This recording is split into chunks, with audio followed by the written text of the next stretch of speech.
Bonji Yivakorja. Hello, everybody, and welcome to Fireside Chat, brought to you by the Order of Bards, Ovates, and Druids. And this is Fireside Chat 206. So, as is customary, con in our Jaili agus in our Jirha. Gunari Lin, Lenarkij Garmaka, Gamwich Buikasjiv, Je Chivdaka, Spirit Chivdaka. May peace prevail on earth. May peace prevail in our homes and in our countries. May our missions be accomplished. We thank you, guardian spirits and guardian deities, for peace. As the fever of day calms towards twilight, may all that is strained in us come to ease. We pray for all who suffered violence today. May an unexpected serenity surprise them. For those who risk their lives each day for peace, may their hearts glimpse providence at the heart of history. That those who make riches from violence and war might hear in their dreams the cries of the lost. That we might see through our fear of each other a new vision to heal our fatal attraction to aggression. That those who enjoy the privilege of peace might not forget their tormented brothers and sisters. That the wolf might lie down with the lamb, that our swords be beaten into ploughshares, and no hurt or harm be done anywhere along the Holy Mountain, with thanks to John O'Donoghue. So let me see where people are from. Oops, I've just spilled some water on this hot day. So tropical Hampshire. Well, I think we've got tropical Kilkenny here as well. We've 25, 26, and it's going to get up to 30 tomorrow, which is really hot for here. Like a sauna there, Nimi. Where are you? I can't remember where you are. Dublin, may there be peace for all. Lovely. What is this? Fuchsia says, oh my God, you turn off the fire. It's boiling. Well, we still need to cook. And brilliant. Entirely tolerable temperatures and landscape of Calgary. That's lovely. 40 degrees in Berlin. Wow. Hot and sultry East Sussex. Birmingham, hot. But blisteringly hot Hertfordshire. Well, actually, I'm really enjoying the weather. I'm enjoying the embrace of the warm air. It's just so beautiful. Hello from Bavaria. Lovely. So we are going to another hot country. We are going to Germany. And my guest this evening is Marisa Giles. Marisa, you're so welcome to this Fireside Chat. Thanks for having me. So where are you in Germany? I'm near Frankfurt. Most of you probably know Frankfurt's quite central in Germany. It's about 30 miles or 50 kilometers south of Frankfurt. It's a town called Aschaffenburg. And there's a river called Main. My village is just at the river bank, next to the river. My street where I live is right by the riverside, so I live on the river bank. Ooh, lovely. Yeah. So what's your climate like? Are you nice and cool beside the river? Are you cooking like everybody else seems to do? I wish I was. Yeah, no. It's very hot here too. We had about 38 degrees today. The river sometimes cools us down, but at the moment it's also quite hot. I read a headline today that the water temperature is about 26 degrees, which is quite hot. And they have issued a warning because of fish and oxygen levels and things like that. But it's still okay-ish. But for this time of the year, obviously, it's quite hot and not normal. Yeah. Yeah, it's interesting. I mean, ours is bearable. I'm enjoying it. But I know for, say, other parts of Europe, mainland Europe, how hot it is and getting hotter. Yeah. I was in Athens last week and it was 35 degrees. And I think which is hot for June there. And then in other places, yes, hot. So what's your landscape like? Yeah, my landscape, obviously, it's built by the river. We are in between two foresty areas. One is called Odenwald and one is called Spessart. So it's like a big valley, really. There's a lot of myth and things in the Odenwald. You might know the Siegfried Saga, the dragon, the Nibelung Saga that's set in Odenwald. And the Spessart is known for its oak. Oh, lovely. That's how Aschaffenburg got to its wealth in the Middle Ages because they cut oak and they shipped it down the River Main to Frankfurt. So the city there could prosper from oak beams and things, building materials. Yeah. So that's Did why they lovely? Did they regrow the oak, or did they just die out the forest then? Because no, that's they did, and it's known nowadays still for oak. And if you actually just go in the woods here, 5-6 kilometers, you see loads of oak all the time, big oak. Yeah. lovely. I noticed you said loads of oak, which is not a German thing to say, because I have to say it's an Irish thing to say. Because you lived in Bandon in Cork for 2 years, and I'm just interested. How long are you back in Germany? I got back here in 2011. I Oh, a was in long time. Ireland for 10 years altogether. So it's not half of my life anymore, but it's a long time anyway. And I think it had its impact on me, on my language, as you can see and hear, and maybe also on my personality a lot. Yeah. Yeah, because I remember meeting you in Germany, and I thought, is that a Cork accent I hear? And you suggest that you had lived in Cork. So, what brought you to Ireland? To be honest, I don't know.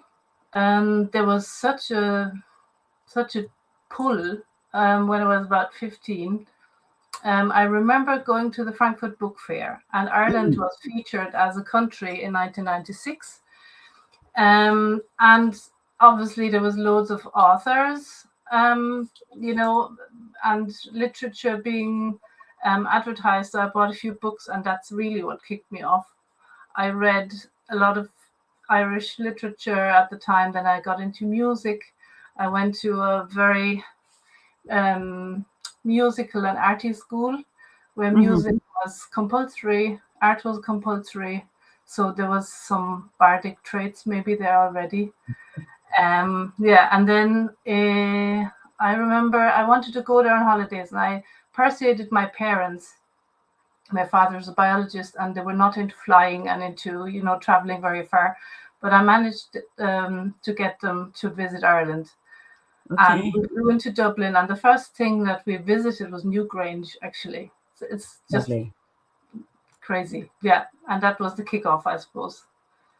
Lovely. Someone wants to know, is that a postcard of Poulnabrone on your notice? Yeah.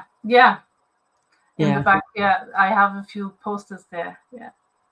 Brilliant. And then Lloyd says, I love Ashef, worked there for many years. So there's lots of connections. Very good. So what else did you do in Ireland then when you came? So then you visited first, but then you said you lived there for 11 years or 10 years. Yeah. What were you doing? I started off working in an Irish pub here in Aschaffenburg, the Burn Bar. That's why the dolmen is there. Okay. And then I enrolled into environmental science in Frankfurt. And because I had this Irish connection, I decided to switch and go to Cork and study in Cork. And that actually what brought me there. I started just going for a summer, doing some summer work in a hotel, and then I stayed and transferred to UCC, and I did my bachelor's degree at UCC, and then met a fella from Somerset near Glastonbury. That's the next coincidence. And then I stayed, and I had 3 kids with Irish names, home births. Yeah. Home births, lovely, brilliant.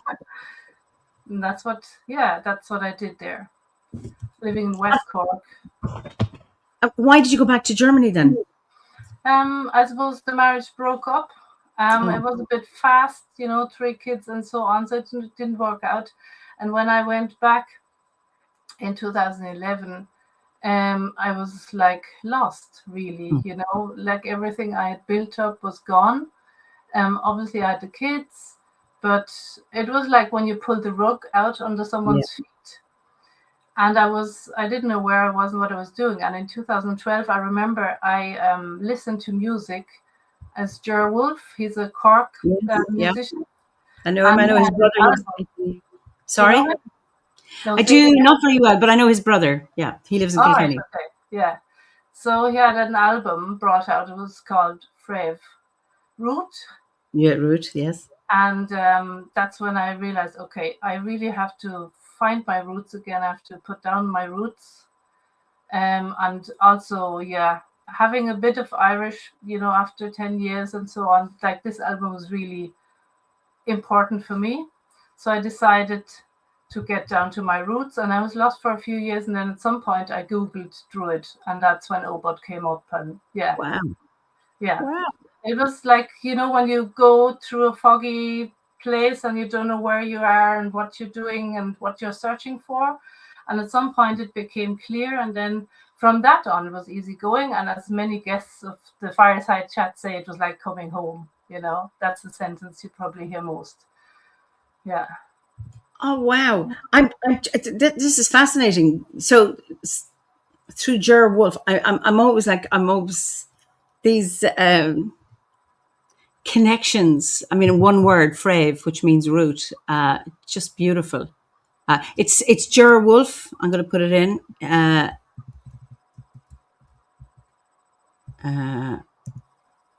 think it's Ger Wolf. I just he's got two F's. I'm not too sure. No, I think it's just One. WOLFE. Oh yeah. Okay. I should know this. It is actually singer songwriter. Yeah. Lovely. Yeah. So, how would you say?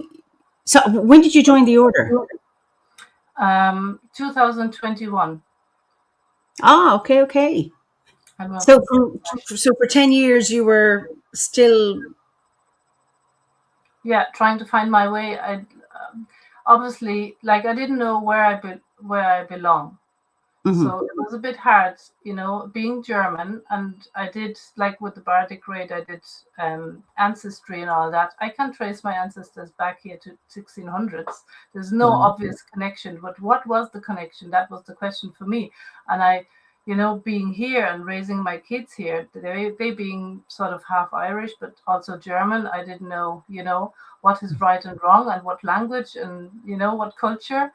So at some point, I decided to find out about it, and that's when Obot popped up.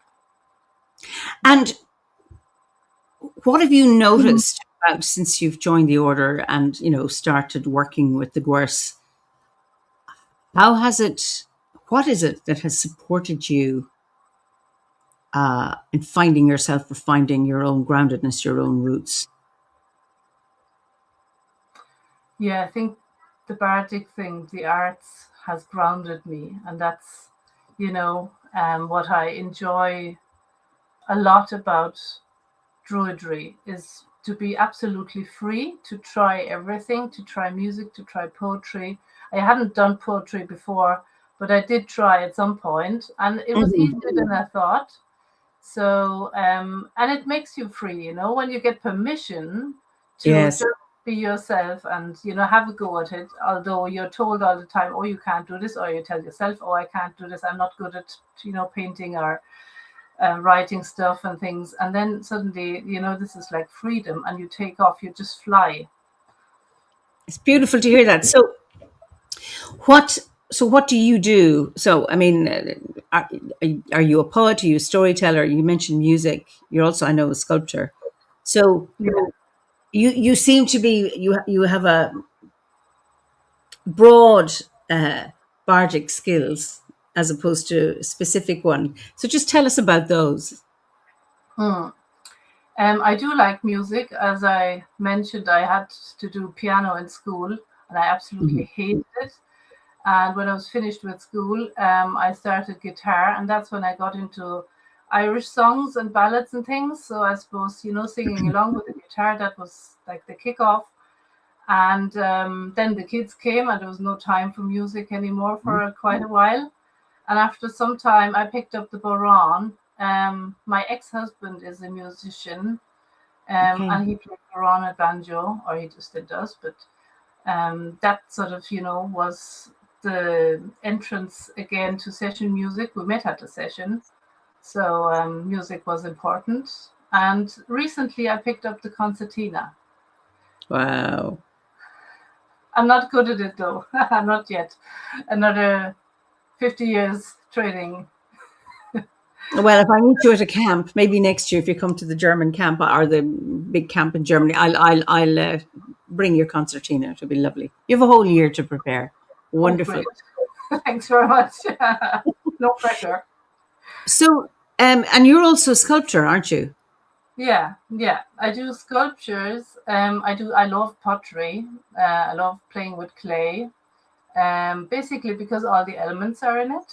And Yes. you need all the elements to transform the magic of it is it's just being sculptable first, and then through the fire and the air and everything else, it becomes hard and it stays, forever. Like, so this is magic, really.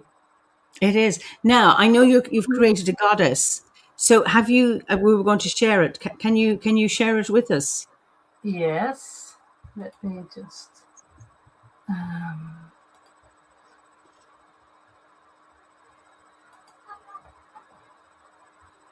Okay, well, there we go.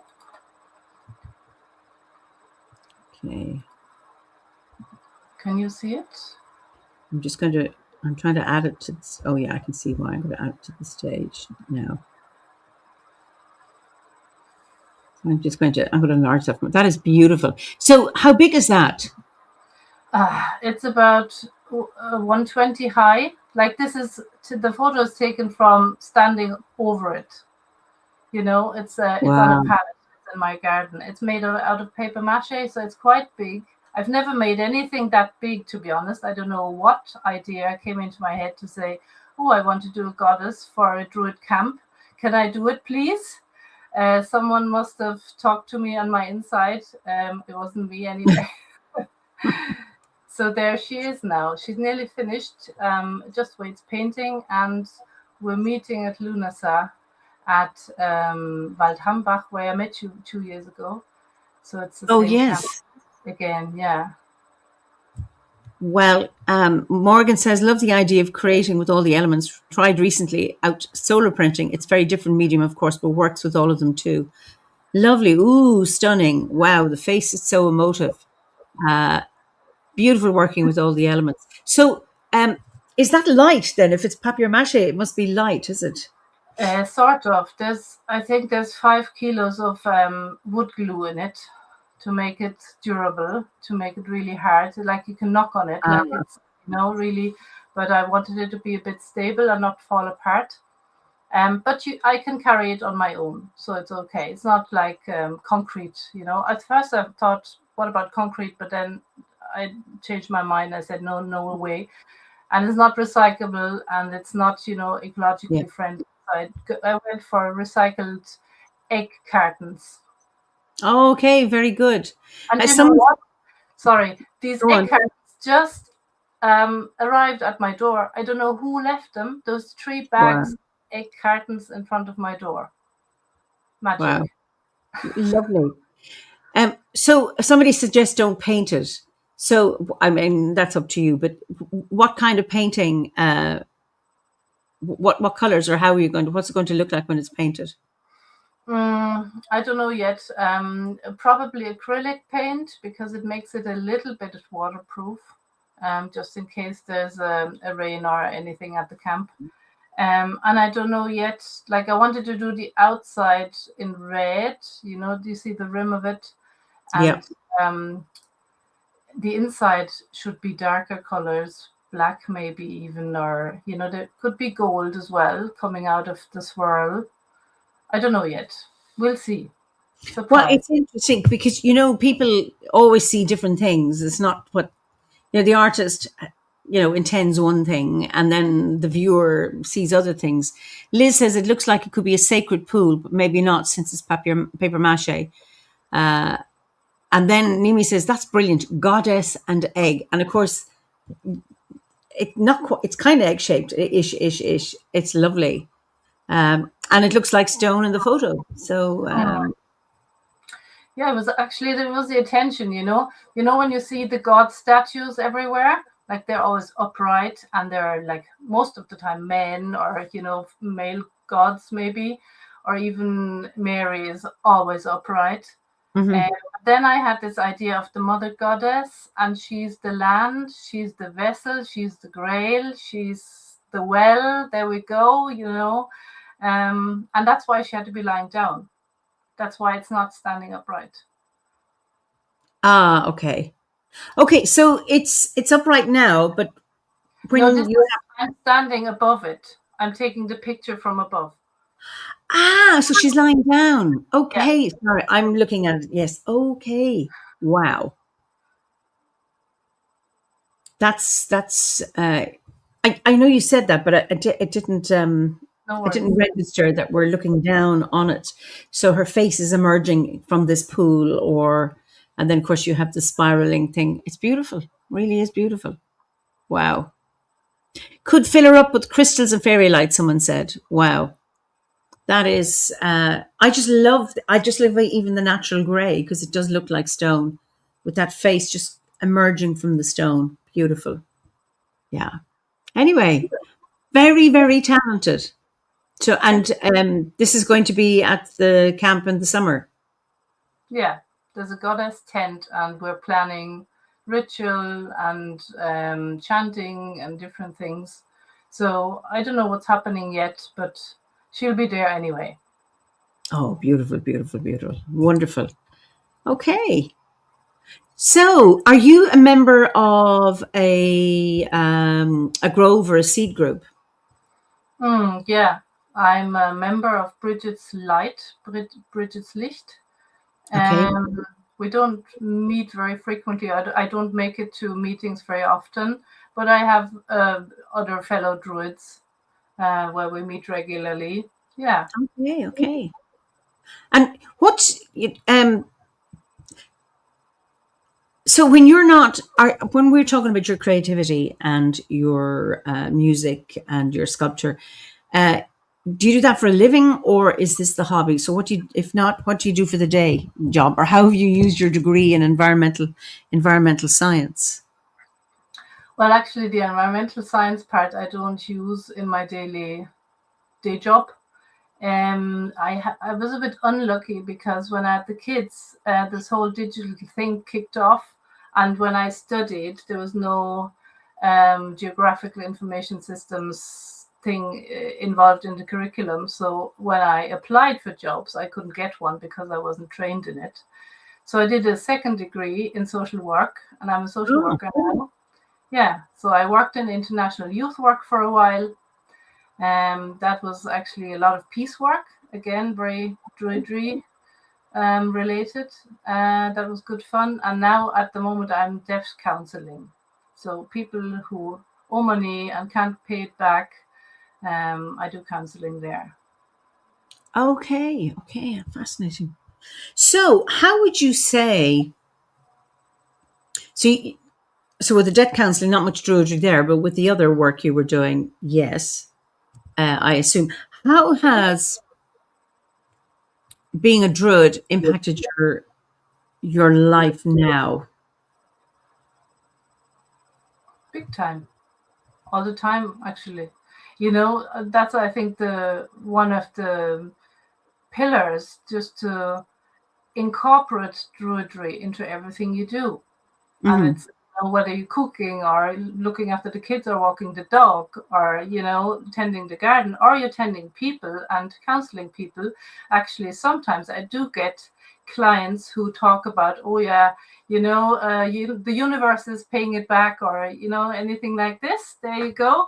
And you can sneak a little bit of wisdom in there all the time, although it's about finances and things like that. But still, I did work with homeless people before for a while.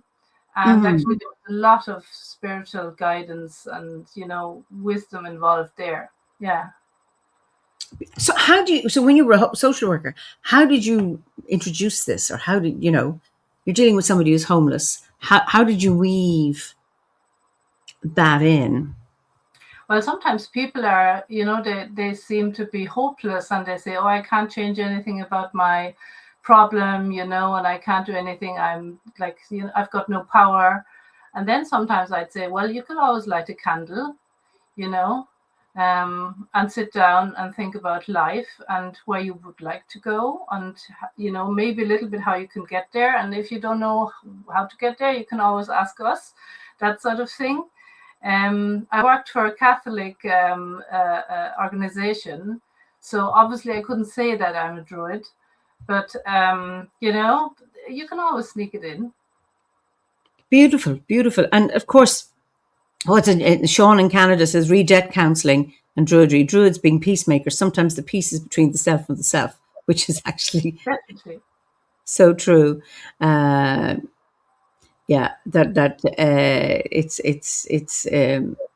because so often the conflicts are within ourselves.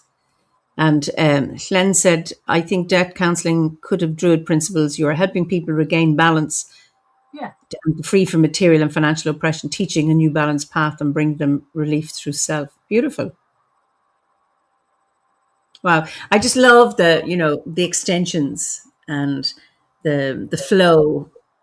We don't know where Druidry goes in some ways, or the values that we hold and how they can they be used. Are your children, I don't know how old they are. How old are your children? They're between 20 and 10. I've got 4. Yeah. So the eldest is 20, then there's 18, 15, and 10. And are they interested in Druidry, or are they, like teenagers apart from the 10-year-old? Well, my eldest daughter, she said to me today, Mom, I love that you're doing the witchy thing. I was in the pottery studio and I was doing witchy things, making pots with Obod with the Awan on it. And the youngest, he did come to me to the camp 2 years ago. He's not going this year. He was a bit lonely. I suppose there was no other kids, but he does understand. And sometimes he comes out with these things like, really wise stuff about bugs and the garden and, how to look after animals and plants and not to interfere too much. Yeah. Oh, that's so lovely. That's beautiful. It's sweet because I know my kids were interested when I started, but then through the teen years, it was like eye rolling, no. And now if they're here, they'll come, and then their friends want to come to a ceremony for holding them here. But I've never pushed it because I was pushed. Yeah. I was brought up as a Roman Catholic, so I had to go to mass every day and all that stuff. So I thought I was never going to push that on my kids. And if it's for them, they'll find it. And if it's not, so be it. But Sean has a point or a question. Fascinating hearing the two accents in one. I'm curious how your time in both Ireland and Germany weaves in your personal practice or inner world. My personal practice. I'm torn. There's always two hearts. There's the Irish myth thing. I love Dermot and Grania. I love all these old stories. But at the same time, I'm searching for German ones. And because we had so much church here and so much, the Romans were here, like literally the river down here, it was the limes, the border. On the other side of the river were the Romans, and we were the wild Celts on this bank.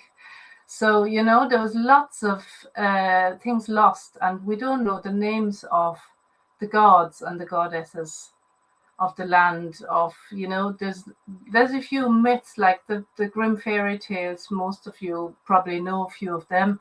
Frau Holle and Schneewittchen and all these, with dwarves and wise women in it. They're just old stories, but they're like painted over, and the paint gets flaky again and it falls off, and then something else comes to it. It's difficult to look under it and to find out what was really there. And then the Nibelung and Siegfried. So does that call you, or are you more interested in what we'd call the Celtic? It does call me from time to time, but at the same time, they're very pious stories. They're like medieval, well made up, well woven stories. I'm more into these archaic things like Frau Holle, for example, and What else would be there? Yeah, Snow White, I said already.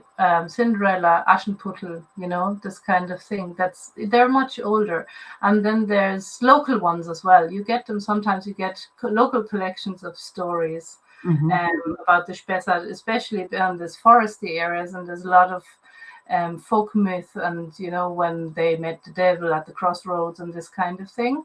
So I'm into them as well, more than these court stories that were told by the jesters and by at the king's courts and so on. Yeah. Do you have a story you could tell us? Ooh. One that you like a folklore, a folktale.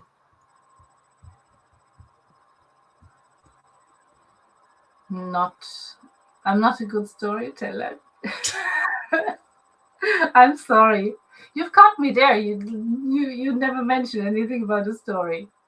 Well, we just said we're talking about them. Yeah. Okay. I will not. But that's not fair to put you to it. Absolutely not. But so, what was I going to say to you?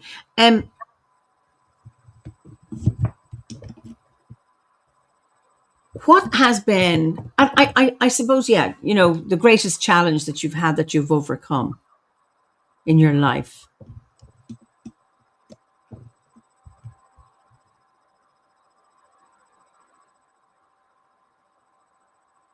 The greatest challenge. Or one challenge, not the main one that you've overcome, that you're proud of, that you say, you know what? Yeah, as opposed to follow my inner voice. It is the greatest challenge, or it was, and it still is, and it will be until the end. To follow your inner voice. And if I hadn't had that voice back then when I was 15, saying, for some reason you have to go to Ireland, I did, at some point, I just packed my Opel Corsa. It was just a small white car, packed it up to the rim, and I just drove. I started driving. I just booked a ferry from Hoek van Holland to England, drove all the way left-hand side through England, and then got on the ferry to Waterford. And that was it. Then I was there, and I didn't have a flat. I didn't have, a place to stay. I knew a few people where I could sleep for a few nights. The first few weeks, and then I found a house, and I shared a house. Just, I did thing after thing. I was only 20 or 21 at the time, but I followed my dreams, or the inner voice. I think that's the biggest challenge, And when you have to realize, okay, this didn't work out, you have to change course, and then you just take your boat and you turn back and go back to Germany, and then it starts all over again when you type in Druidry, and there you go again, another journey. It's fascinating. I mean, what a crazy thing to do, to fill your car, not knowing where you're going, one or two contacts, and off you go. But it is brilliant, because I know myself, if I had a regret, which is not a big one, because I think we all wake up at the right time, is that I didn't listen to myself sooner. I didn't trust myself. And I'm always in awe of people who listen, who wake up earlier than I did. I'm always impressed who can trust themselves. And I think it's just, it's beautiful to be able to do that. And sometimes I draw from that when I have clients, I tell them, oh, I might look like it, but, I did pack my bags and I didn't have anywhere to go, and I was homeless for a while, and, this and that. And I was a single parent, and I had no money, and I was working 1,001 different jobs in my life. There was everything there, from bar work to, horse riding, race horse riding, everything was there really. And if you don't try it, you don't know what you can do. And that's what you have to you can take away from that, you're capable of nearly everything if you want to do it. So it's interesting, a journey of kind of self-discovery and discovering your own inner resources and strengths. Nessa says your journey is a story, so you can tell stories.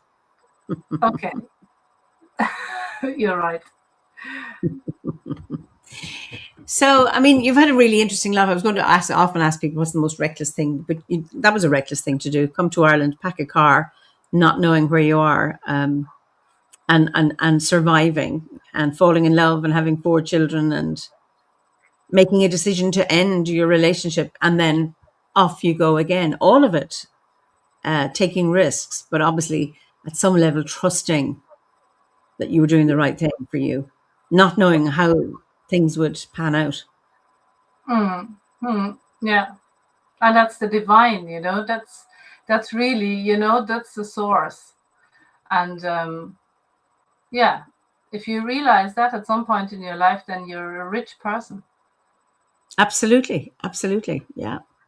Carl has. When you came to Ireland, was there a culture shock, or did you feel, shall I say, Bardic inspired knowing of home, like when you first came to Ireland, like in the car? In the car. 'Cause they're Well, very different cultures. it is different. I was a bit pre-warned though, because I had been working in this Irish pub with Irish people. My boss was Irish, so I was a bit used to it. The chaotic, friendly, overwhelming, loving personality most Irish people have, and in some ways it was a culture shock, to be honest, but a positive one that I could adapt very well to, I suppose. I'm an open person. I don't have any expectations, so it's quite easy to just dive in and let yourself. It's like jumping into a river. You can either fight the current or you can just swim with the fish, and that's what I did. I just tried to do everything as much Irish as I could. So I was working in country pubs and I was sing songs after closing time. Like pull the blinds down and the guards are outside and hush hush everyone behind the bar, and this kind of thing. So I was really living the culture, and without getting lost though. But that's why there are these two hearts, I suppose, and you've lived through all that and you just adapt. Wonderful. Carl says, bravo, a bard is always needed at a lock-in. Yeah. So for those who don't know what a lock-in is, it's an expression, maybe it's just peculiar to Ireland, that beyond closing times, everything is closed and people are locked in and it isn't open for a few hours. So you can't be just going in and out. It's established that is, and everything is in darkness so the police can't find it. Wonderful. And Morgan says, fantastic that you threw yourself into the culture. So your children, are they Irish or are they German? Do they remember enough of their time in Ireland, or have they kind of, have they dived into German and reclaimed their, even though they weren't born there, but their German heritage?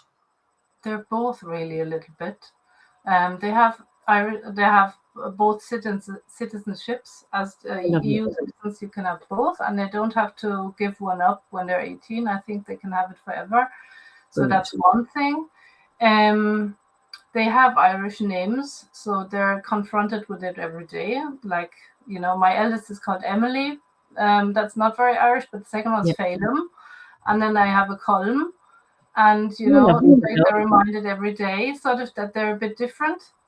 But at the same time, when we come over, like I try to get over once a year, they're sort of back immediately. Colin was only very small. He was only a baby. Phelim was 3 and Emily was 5. She went to an Irish-speaking Nianra. We lived in the Gaeltacht in the end near Ballyvorney in Inchiamore. Cooley might tell some people something. They went to summer school, maybe to Cooley when they were small. So there is a lot of early memories, and they do speak English as well. Brilliant. I have wonderful. Glenn said, Eimear mentioned that she wished she had wakened earlier, but I have to believe that it's never too late. I agree. At 58, my husband and I are moving to Scotland in 3 weeks to embrace a very different way of living. Your ability to reinvent your lives several times is very inspiring. Thank you. That's for you, Marissa. And it is, sometimes people say, I'm not leaving. I can't. and I think it's just wonderful to head off. But to head off, what would you say, voluntarily? I mean, I would hate to be involuntarily displaced, and I've lived in 3 different African countries, but I've always come back, and it's that freedom to move, but also the freedom to return home if we can. Not everybody is fortunate enough to be able to do that, but it's so lovely, and for your children to weave through both cultures, lovely. I think every time when you're involuntarily removed from somewhere, whether it's through war or just because you're small and your parents move and they don't ask you, obviously, and you can't decide on your own, or when a relationship breaks up and you have to leave a country because otherwise you're a single parent and you have no money and you're out in the countryside in an old house, Yes. it causes trauma. It does cause trauma, and you really have to address that. And that's I think what happened when I listened to Jer Wolf's new album, and there was this root theme coming up. And I decided, at first I put down my roots here again, and then I realized, no, there's a branch missing. There's like a part of the roots. They're still there. But I must find them again. So I suppose when you live somewhere, like you, maybe in Africa, or, you spent your childhood somewhere else, you're always torn. You always have different tap roots, and if you don't nourish the other tap roots that were severed when you moved, there's a trauma. I think that's really interesting. I never felt I belonged from the place where I grew up, but now I can revisit it, and I've managed to reclaim roots through storytelling and through stories, and I'm just grateful that there's a way to do that. And I think we can have roots. When I first went to Africa, no, I went to Kenya, but then when I lived in Lesotho, but I really felt at home in Tanzania. And I think it's possible to have, I mean, does a tap root imply there's only one root that goes down with little side ones? But maybe, we can have different tap roots. It's a contradiction, but maybe that's the magic of being human and being able to move like that we can have roots that we can tap into, that somehow the energetic roots are there that you can move back and forth with and connect with and remember. I suppose when you have a tree, like this is environmental science now. If you have a tree and it's growing in let's say an earthquake area or an area near where there's a big river and there's a flood, yeah, the tap root is severed. There will be a second tap root. It will regrow one. Okay. It might die also, but if it's got any chance of becoming healthy again, it will readjust its root system. And I think that's the important thing, when you're uprooted because of war or personal circumstances, to readjust your roots. I think so. I love working with the plants and how they are is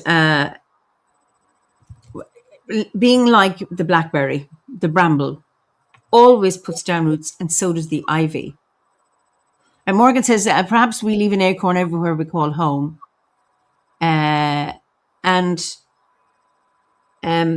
there is that ability to but they're not taproots. So maybe we're not trees, maybe we're brambles, maybe we are vines that are able, because vines can move. And I think that's quite fascinating. And yet, as a vine, we can climb a tree or whatever it is. And of course, it's not either or, it's both and. But I think these metaphors are really, really beautiful and, to me, helpful. And I know looking at ivy is, depending on where it is, it can be a climbing one, it can be a ground ivy, and the shapes of the leaves are different depending on where they are. So you can adjust. The colors are different. And I just find that just absolutely fascinating. Yeah, definitely. And Sydney Weaver, I feel like a lot of people can feel that soulmate connection with another person or with an animal. But in my experience, there's also a soul place. I couldn't agree with you more. I think it's about where you feel at having that soul connection. I think that is absolutely possible. Yeah.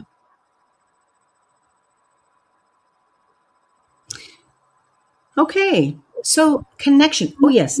So how the fact that you studied environmental science and you were out of date and blah blah blah. How does what you studied in UCC how does that inform how you live today? When you think of the world today and your druidry. Hmm. Well, it's always good to have scientific background, to be able to judge yourself. And environmental science is quite cool because it's not a specific, it doesn't go very deep. You learn a bit about climate, you learn a bit about plants, you learn a bit about soils, oceans, rivers, this kind of thing. So you have a broad overview. And I think that's what was most interesting to me when I was a young person. I wanted to get an overview over the Yeah, world. Let's say it like this. And so, in order to connect the human world with the natural world, it's important to know both. And that's maybe why I was drawn to social work. There's a bit of psychology and there's a bit of medicine and there's this and that and that. And there you go. You have a similar case. And when you connect those, and then you take the arts and you make a triangle, you get the divine in the middle, That is beautiful. So your environmental science was a very general but broad. So you touched on it. So you actually give you a beautiful overview, and then the same with your social work, because I think in the modern world are obsessed with specialization. And what we say is, it's knowing more and more about less and less. But when you are able to, whatever, look at something here, you also have an eye to something over there and how that might be connected. And of course, it is all about the interconnectedness of everything. So I just love your triangle. That is beautiful. Yeah, it's about interconnectedness, and that's what druidry is about. If you don't connect humans with nature and art, that's what druidry is really. Yes, it is. Yes, it is. Absolutely. So, do you have any concerns for the modern world? Ooh, big question. Mm. Yes, well, obviously there's a lot of wrong in the world at the moment with very powerful men and things like that. So I think we need a transition, and maybe art is doing this transition. I'm very worried about the climate, biodiversity, insect decline, all these things that druids worry about. At the same time, then when you do social work, you're concerned about humans. What about poverty and marginalized groups and things like that? It's the same. It's totally different, but at the same time, maybe it's the same virus, that afflicts humans in general and nature. And that's why I think we need a transition, and maybe art can do this for us. And that's why it's so important that we druids just do art, as little as it sounds. But I've got a little garden near the river down here, and it's got a fence, a wooden fence. And this fence I use for art. And there's a swap box, where people can put things in and take things out. It's not very big, it's just the size of a shoebox, really, but it's very frequented. And it shows people that there is an interconnectedness, although they don't know who's taking their item and they don't know who put that item in that they take. They get a feeling like, oh, I put this in and now it's gone. Who might have taken it? What are they doing with it? So this is art too, showing people that it can be done differently. So what kind of objects? Or anything, books, toys, little trinkets, anything goes. Snickers bars, everything. Yeah. Do you? This reminds me of. Have you listened to the Adventures in Utopia podcast? No. Well, it's sponsored by the Order. David Bramwell he actually spoke at our summer gathering just 2 weeks ago, and he presents Adventures in Utopia. You find it on any podcast channel, and the latest series he had one episode on anarchy. And so, I mean, when I first learned about anarchy, it was, it's chaos, it's war, it's not obeying the rules, and it's no police, and it's, violence and all that stuff, when that's not what anarchy is. And he's talking about, so what you're doing is anarchy. Having, like doing Meals and Wheels, having allotments is anarchy. Having a swap box where having painting art on your fence. I assume what you're painting. Mm. And I mean, it's an anarchic thing to say having a swap box is art. And because it's outside the box. I mean, sorry, in the box. Forgive the pun, but it is to say, I am putting my toy or whatever it is in there, and I am letting that go. And somebody comes and says, "Oh, I'd love that. That's something that I don't no longer want."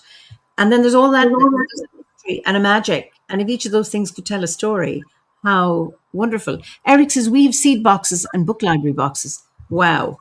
That is just beautiful. Wow. So,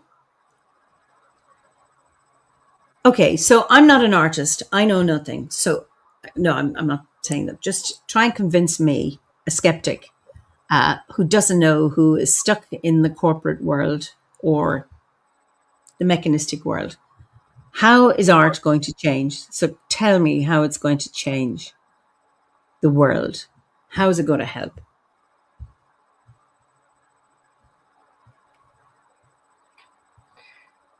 Through unexpected beauty. Go on. Because, like, when you buy the newest Apple iPhone, okay, you expect beauty or, slimness or whatever, design. When you buy something in the shop, it has to be beautiful, new, shiny, whatever. But art is unexpectedly beautiful, I think, because it might look funny at the first glimpse. It might not look nice, but then when you look at it for a bit longer, it starts to make sense, and it actually does look nice at some point. And I think that's what art teaches us, is that it doesn't have to be designed, and to be beautiful and to make sense and to make people feel good. I mean, when you look at the goddess, the picture we looked at earlier, it's made out of old egg cartons. Nobody uses them anymore.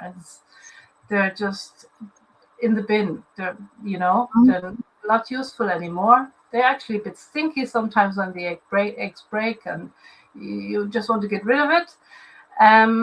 But then you make something beautiful out of it. And first you think like, oh, that's great. But then a few people commented, maybe it looks good without color, and maybe the color is just right. And that, that's when this moment came up in them already, saying, oh, actually, that's beautiful. Oh, yeah, now you tell me it's all old egg cartons and, paper mache. I thought it was stone or whatever.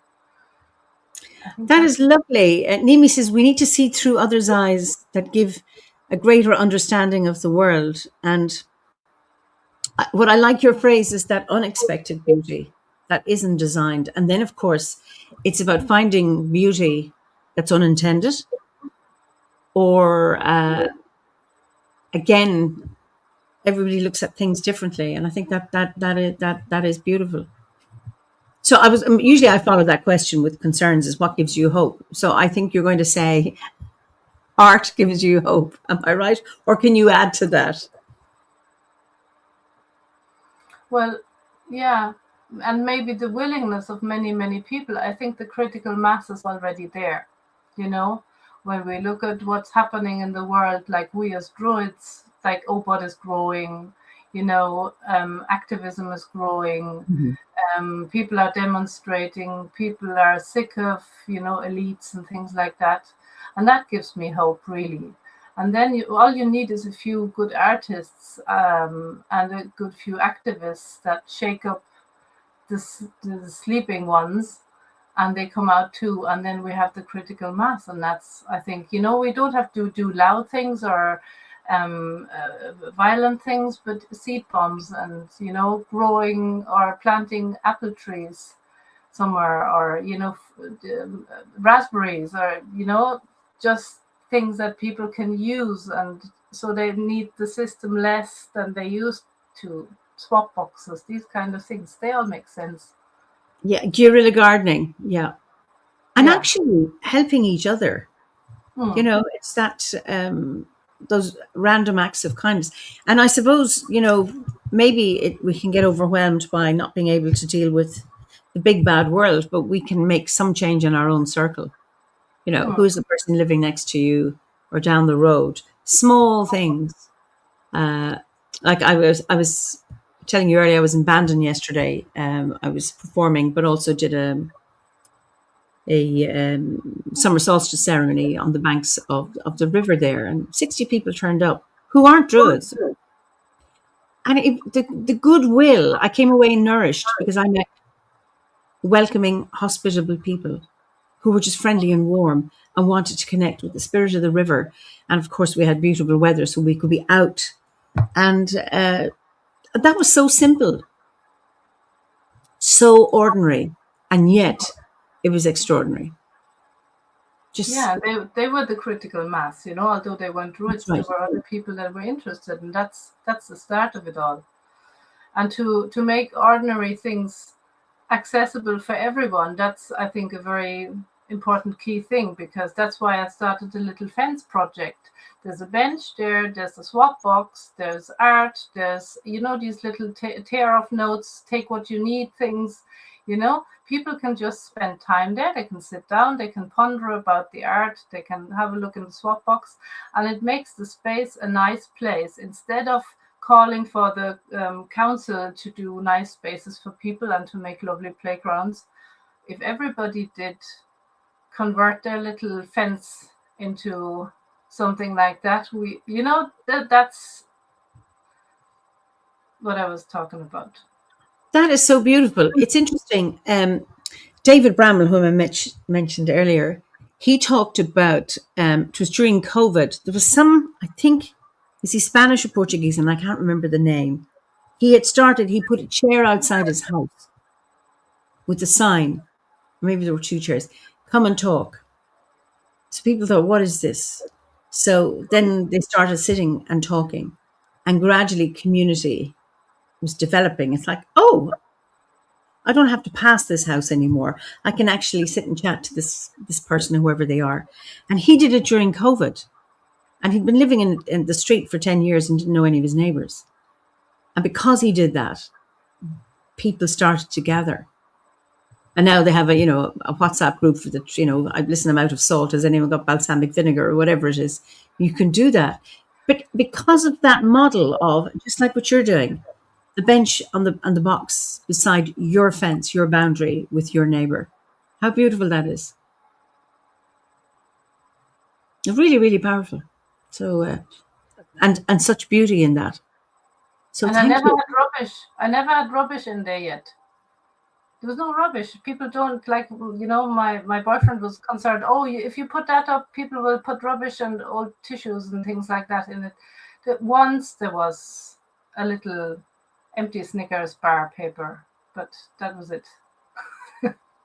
I think, isn't it so lovely to be able to trust and then to have that trust honored? Like people have honesty boxes and how that works as well. I think it's just so beautiful. It doesn't always work, but when it does, it does. Nimi says, that sounds really lovely, Marisa. there's a patch of land opposite here that could make a lovely space like that. Well, Nimi, if you do it, let us know. Do. I mean, I live out in the country, so if I nobody can come near me. But anyway, but I do have a community here. But I do love that idea in an urban area or a place where there are neighbors that you can have that. That is so beautiful. Marisa, we have come to the end of our time. It's been so lovely talking to you. And it's been a joy. And Morgan, now, love that. It just needs one person to start it and people will come. We have a WhatsApp group for our apartment block and it's become a little community here instead of anonymous neighbours. Absolutely. You know, it's interesting. When I was growing up, we knew everybody. And the pace was very slow. So much slower. Things got done. People lived, people worked. But I remember, the car would break down, you get a puncture. People would come out through gateways, over fences to give you a push, to get someone to tow you. And now everybody is like, and I even that myself, I'm on the road. It's like, God, I hope nothing stops me. I have to get there because I am in such a hurry. And I don't like that about the way my life is, but that is the way it is. Marianne says, so lovely and inspiring. And Morgan says, people are definitely craving community these days. Well, let's do it. We have our own one as an OBOD community, which is beautiful. But then we go back in our own places, our own circles, and create that too. So listen, thank you so much, Marisa. And maybe meet you in Cork or in Ireland some point, or if not, in Germany. Thank you so much. I'll just allow you say good night. Well, yes, it's good night for you as well and me, but it's daytime for other people. So let you say goodbye to people. Okay. Gurmila Bhagat, thanks very much for having me. I wish you a wonderful night, day, morning, or whatever you're having, and hope to see you sometime in person, here or there. Okay, I'll just send you through the veil. Don't go away, but we look at the comments. So thank you so much for joining me. And I'm glad to say people found this inspiring. She has been an inspiration. Just lovely to hear how she is in her own world. So thank you for joining me this evening, this afternoon, this morning, or if you're watching a recording of this. So I hope you've had a lovely solstice. I did, and just to have real sun. We were in Glastonbury at our summer gathering and it was wild and wet and windy on top of the door. And every time the word sun or light was mentioned, people giggled and they were struggling with hair and blowing and cloaks and everything else. So this solstice weekend has been just lovely to feel the caress of the sun. Sorry to you in the Southern Hemisphere who are dealing with the winter solstice. However, I'm just enjoying these precious sun-filled days because as always the case, particularly in Ireland, this too shall pass. So I look forward to seeing you next week for another Fireside Chat. So until then, enjoy the warmth and stay cool and stay hydrated. Iwa, slán go fóill.